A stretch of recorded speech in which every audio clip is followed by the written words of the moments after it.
Welcome everybody, you are watching Friday Review with me, Lewis Haydon and Andy Hemming. How do you build a business that's self-reliant? Something that can operate without you? Because here's the thing guys, if you're working every hour in that business, there's only so many hours in that week you can actually work. And how do you think that that business is going to grow when you want to take more time out of that business as well? So Andy works with a lot of clients in thinking about what their end goal is in business. So Andy, tell us more about this. What do people come up with? Yeah, okay. Well, I mean, I think the thing is here really important. You know, Stephen Covey wrote a great book, didn't he? The 7 Habits of Highly Effective People. And Habit 2, start with the end in mind. So what does that really mean? That really means that we have to start thinking more strategically about our business and maybe a bit less operationally, because at some point we're going to have to exit the business. What do you mean by exit the business? Well, there's couple of ways we can exit a business, isn't there? I mean, unfortunately, some people just have to shut the doors. Yeah, which we don't want to do. Which we don't want to do. Absolutely. The other 2 ways, the more favourable ways, if you like, are that the business runs under management so you can continue to take an income out of it. Or the third way, sell it. Yeah. Now, for me, when we start thinking about those more favourable 2 ways, what that really means is that we have to remove ourselves from the business. Now, for some of us, that removal stage is closer than we're actually thinking, you know. And it's some of those, sometimes it can be a matter of a number of less than a couple of 100 weeks, which really isn't very long, is it, given how fast a week goes? So we really have to start thinking differently about this business thing. And you know, right now, we might be absolutely instrumental to making that business grow. The point is, if we've only got a couple of years left, when do we need to be starting to think about hiring somebody to replace us? Yes. Okay. And the answer has to be right now.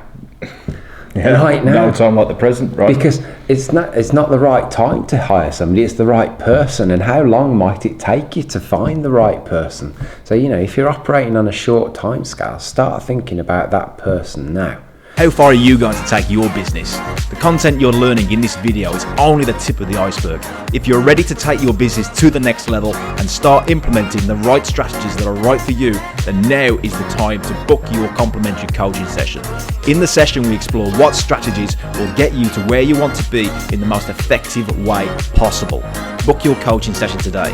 Call 01527 757 910 or visit goodtogreat.actioncoach.co.uk.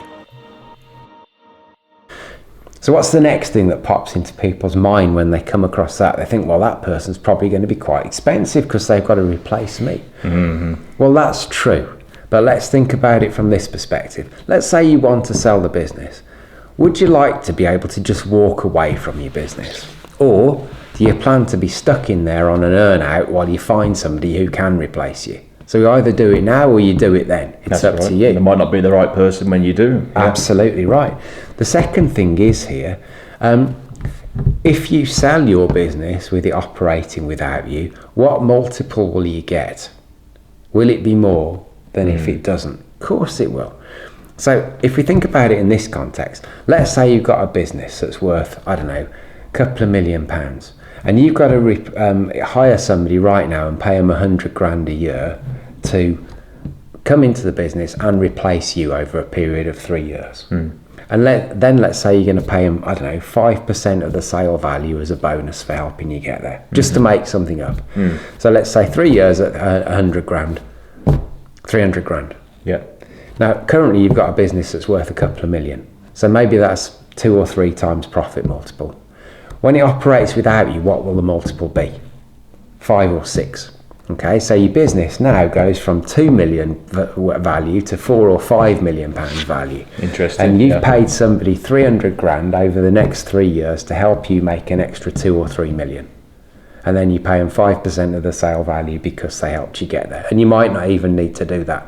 So stop thinking about the tactical, operational 100 grand a year and start thinking about what it'll create you in terms of the value multiple on the business when you do actually want to exit.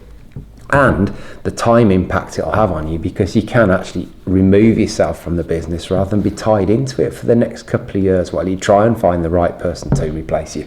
Interesting. I mean, this is like an investment mindset, isn't it? Here, Completely. you know. I mean, we talk about like investing in your people, but this is investing in yourself, and it's investing in the end goal of this business. Absolutely. And if you've already got a good business where you don't have to think about, look, I don't have to pay myself less if I'm going to hire this person. Why wouldn't you just be doing that right now? Right now. You know, it's time to hang up the Superman cape, isn't it? And start thinking about freedom and choices rather than being tied to the business.